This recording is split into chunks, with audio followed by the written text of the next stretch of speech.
तो गाइस जिसका डर था वही हुआ। सोलो सिकोवा ने फाइनली रोमन रेंज के ऊपर ब्रूटल अटैक कर दिया। इस वीक के स्मैकडाउन के लास्ट में जो कुछ हुआ चलिए बताता हूँ। उससे पहले अगर आप पहली बार मेरे चैनल पर आए हैं तो चैनल को सब्सक्राइब कर लें। First of all guys segment start होता है सोलो सिकोवा से। सोलो सिकोवा आकर कहता है कि वो रियल ट्राइबल चीफ है और रोमन रेंज जो है वो अपने आप को OTC यानी कि ओरिजिनल ट्राइबल चीफ कहता तो है, लेकिन असली में ट्राइबल चीफ मैं ही। और उसके बाद सोलो सिकोवा कहते हैं कि जिसके पास ये उला फाला होता है वही में रियल ट्राइबल चीफ होता है। अगर तुम में दम है रोमन रेंज तो आकर मुझसे ये ले लो। उसके बाद रोमन रेंज अपनी धमाकेदार एंट्री करते हैं जिसपे मुझे हमेशा ही गूज बम्स आते हैं। आप मुझे अपना कमेंट सेक्शन में जरूर बताइएगा। इसके बाद रोमन रेंज रिंग के अंदर आते हैं और सोलो सिकोवा के साथ फेस टू फेस खड़े हो जाते हैं। सोलो सिकोवा जो है वो उला फाला टामा टोंगा को दे देते हैं और उसे कहते हैं कि तुम साइड में हो जाओ। टामा टोंगा के साइड में होने के बाद सोलो सिकोवा और रोमन रेंज जो है वो फेस टू फेस खड़े होते हैं और ये फिर ब्लोज एक्सचेंज करना शुरू कर देते हैं, जिसके अंदर obviously upper hand Roman Reigns को मिलता है। जिसके बाद रोमन रेंज सोलो सिकोवा की धुलाई कर देते हैं। उसके बाद टामा टोंगा लड़ाई के अंदर एंटर होते हैं और वो रोमन रेंज पर बिहाइंड से अटैक कर देते हैं। अब उनके बिहाइंड से अटैक करने के बाद रोमन रेंज 2 मिनट बाद ही अपर हैंड ले लेते हैं और उसके बाद टामा टोंगा को भी धो देते हैं।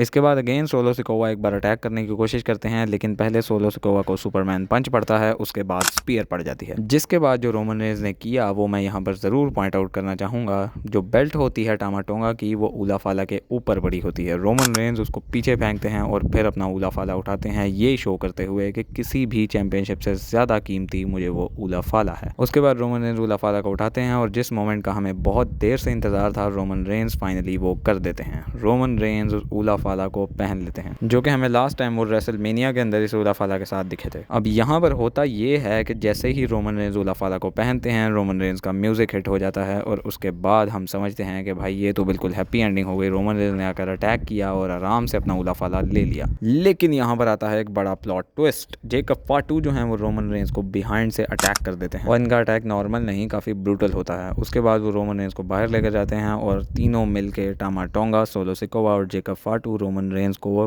टेबल के ऊपर पावर बॉम्ब लगा देते हैं। उसके बाद ये रोमन रेंज को दोबारा रिंग में लेकर जाते हैं और तीनों वहाँ खड़े होकर ब्लड लाइन का पोज करते हैं, ये शो करते हुए कि हम ही असली ब्लड लाइन हैं और सोलो सिकोवा हमारा ट्राइबल चीफ है। आप लोग मुझे अपना बताइएगा कि आपको ये सेगमेंट कैसा लगा। मेरे ख्याल से इसकी बुकिंग ठीक हुई थी, क्योंकि यहाँ पर रोमन रेंज एक बेबी फेस हैं और ये जो दूसरी ब्लड लाइन है ये न्यूली फॉर्म्ड ब्लड लाइन है जिसके अंदर काफ़ी बड़े बड़े कैरेक्टर्स हैं, तो उन्हें अच्छा पुश करना यहाँ पर बहुत ज़रूरी था। और इस दफ़ा जेकब फाटू भी सामने आए थे, तो क्योंकि हमें पता है कि WWE ने जेकब फाटू को बचा कर रखा हुआ था रोमन रेंज के सामने लाने के लिए, तो फाइनली जब वो रोमन रेंज के सामने उन्हें लाए तो उन्हें स्ट्रॉन्ग ही उन्होंने बुक करना था। और यहाँ से civil war of the blood line पूरे तरीके से शुरू हो चुकी है और अब रोमन रेंज भी अपनी OG ब्लड लाइन को असेंबल करेंगे और उसके बाद इनका जो वॉर गेम्स वाला मैच है सर्वाइवर सीरीज पे वो होगा। आप मुझे अपना कमेंट्स में ज़रूर बताइएगा कि आपको ये सेगमेंट कैसा लगा और चैनल को ज़रूर सब्सक्राइब करें ऐसी ही वीडियो सबसे पहले देखने के लिए।